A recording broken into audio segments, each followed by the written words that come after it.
Bonsoir à tous. On va revenir ensemble sur le derby espagnol entre le FC Barcelone, le premier de la saison, excusez-moi, entre le FC Barcelone et le Real Madrid, qui n'est plus dans le stade du Camp Nou, mais dans le nouveau stade du FC Barcelone, dont je vais m'excuser que je ne me souviens même plus du nom. Parce que il faut que j'arrive à l'enregistrer. Je suis encore dans l'antre du Camp Nou. Avant de parler du match sensationnel d'un joueur du Real Madrid, Jude Bellingham, qui a encore rendu une copie excellente, mais surtout d'un FC Barcelone qui contrôlait magnifiquement la rencontre, qui faisait un match totalement en maîtrise et qui s'est totalement effondré. Le FC Barcelone qui menait pourtant 1-0 à la mi-temps grâce à un but de Ike Gundogan, l'ancien joueur de Manchester City. Le FC Barcelone sur son terrain s'est incliné 2-1 grâce à un doublé de Jude Bellingham.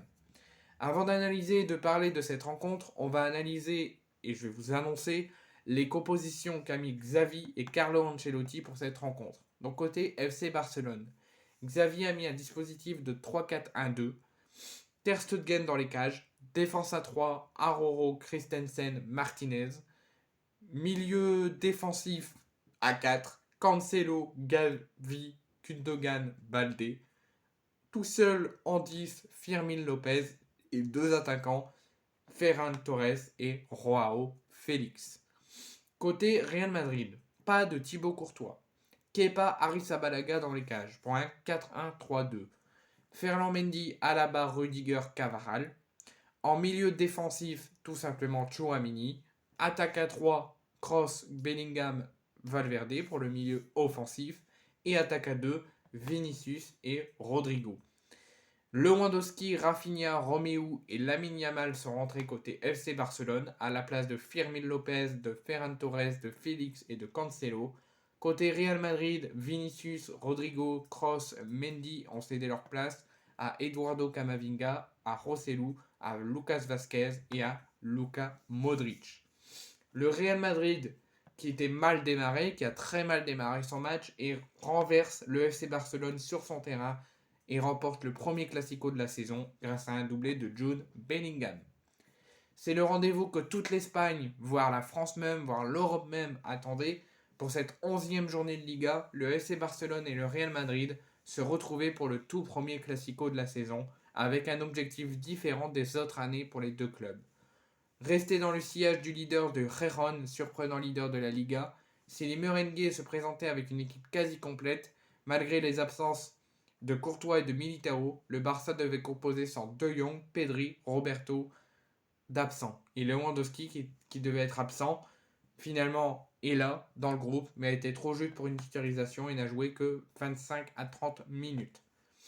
Pourtant, ces absences n'ont pas gêné le FC Barcelone pour démarrer parfaitement la rencontre devant son public, profitant d'une défense madrilène totalement à l'ouest et qui démarre très mal son match en difficulté, et de l'intervention manquée de l'international français Chouamini, Gundogan pouvait pénétrer dans la surface et tromper Kepa pour inscrire le premier but des Blaugrana à la 6e minute.